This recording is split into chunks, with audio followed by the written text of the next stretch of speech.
Have you ever wondered that you've changed your dressing habits, or you might have changed your eating habits as well? Plus, have you completed your school or college? Then, these are the myths or these are the lies which are stopping you from reading more or getting more from life. So, in this video, we are going to look at the things which are knowingly, unknowingly, or subconsciously stopping you from reading more or getting into the habit of reading. So let's get started. So let's ponder on the three things which I spoke earlier. So you have completed your education, but the thing is, you think that you have left your education or you have left your college. You never leave your college. You have to keep incrementing things. So let's discuss on the three things which I've spoken about earlier. Let's start with the college thing or the school thing.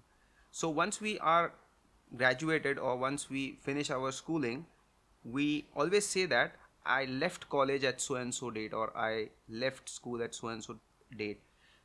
The problem with this thing is that you think your education is completed, and the irony is that the actual education which starts is from that very day when you leave the school.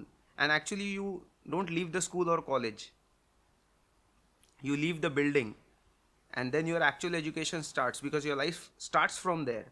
And that is the time you have to put in more effort from whatever you have learned through your college, no matter what the subject was, because any college around the globe has a bit of everything into it, and there are one or two specializations. They don't teach you everything. It is how you implement that knowledge in your life, whether for personal reasons or for professional reasons, and to implement that knowledge to the best of the effort for the good outcomes which you intend to or intend for, you have to update yourself. Let's take an example for a pharmacy guy. A pharmacy guy gets his pharmacy degree from a college. After that, when he starts his own pharmacy or whether he starts working in a hospital, he has to be updated with all the medicines and all the chemical combinations. He cannot say that he has stopped doing it, but we only do it because it is connected to the profession. We don't do it out of joy. So same goes for every one of us, even for me. There are many things which are not taught in schools and colleges, and everybody is raving about this education system is not good, that is not good. But nobody, after the completion of the education, nobody actually trains their own mind or train themselves for anything which they want to pursue. That's the main problem. So my point here in the first thing is that your education actually starts. And how do you educate after your college? Because you are so used to someone spoon feeding you that you don't even pick up the book, because in the college professors provide you with the notes, the senior students provide you with the notes, and that's the reason you never actually go through the textbook, and that's the reason your brain muscle is not developed enough for reading and making sense out of it and then coming up with your own notes or own pointers, which is a far more better way. Now let's discuss on the second point, which is actually funny. So let's do a story on eating and reading. So when we were growing up, we were eating anything and everything. There was no burden that this is going bad or that is going bad. Even if our stomach used to get bad, it was okay back then, because in a day or two you're again on your feet and you're playing and moving around. That is the most joyous time of the life. So the point here is, now as you grow up, you have to take care of yourself. You change your eating habits, you change the way you eat, you change the things you eat, which maybe your parents or mother has forced you to eat. You stop eating them, like mostly the greens, for example. But the thing is, you have changed that, but you have not changed the way you're trying to gain knowledge. You're still relying on someone who has taught you in the school, which obviously you say that they are anyways 30 years older to you or 50 years older to your generation, and then too you don't make any kind of effort to get ahead of them. You're still relying on them to get the knowledge which you actually think which is 50 years old. So this is my point. You change the eating habits. You know how to eat a pizza and whether to leave the crumbs or not. In Italy they leave the crumbs and this and that. I'm not judging anyone, but this is all we learn from our friends and from the gatherings or get-togethers. But there is nothing which comes from the friends which is related to education as such. There are very far and few people who actually discuss all these things, like businesses or something or anything related to reading or some topic. Mostly whenever we are with friends and that is a joyous time, of course we should have all the joy.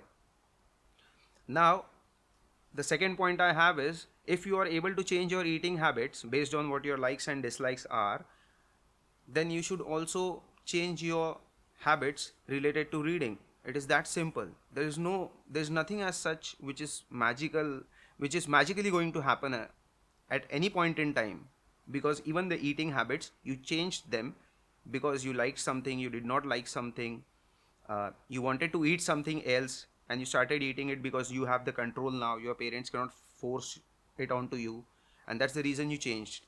But for reading, nobody is going to ask you to change, because if you remain on the lower side or not well informed enough, it is easy for the guys who are working harder than you to recruit you and keep you the way you are, or keep you in the strata where you have to be, or where they want you to be. You need to understand this. And if you say that there is no proper education, this and that, there are many people who have read the books and and have become astronauts or even rocket engineers. And Elon Musk is the simplest example of that thing. He wanted to build a space company. First he understood the rocket engineering and then he hired the people, so that way they cannot make fool out of him, like in any other managerial work or any other job people make fun of their reportings. The third point is assumption. You think by scrolling social media or having chit chat with your friends that you know the thing, but there is a difference between knowing and understanding, and you can only make something work for you when you understand the things. For example, if I ask you, can you do this thing in Excel? You know Excel, but you cannot do that thing in Excel because it requires understanding, and that comes from reading or tutorials or something. Now, this is a very small part of what I'm trying to make sense of here. Reading is not just related to stories or self-help or something, but it is an integral part of our daily lives. Because if we don't read, where are we going to get the new information from TikTok? No, TikTok is not for information, TikTok is not for education. Of course there are some people who are actually educating on TikTok, but that's all a shortcut way.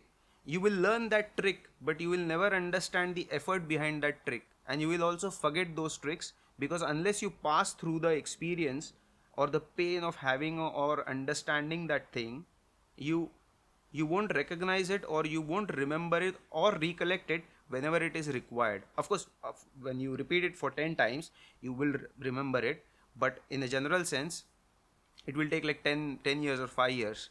So I would like to end the video with one single thing, that if you have changed so many habits, like which shoes to wear on which dress, you're reading how to go and dress to a party. So just put 1% of all this effort into reading and you will gain much more and many good things in life, rather than being dependent on other people for information. This is a much better approach. Just try it once. Thank you for watching.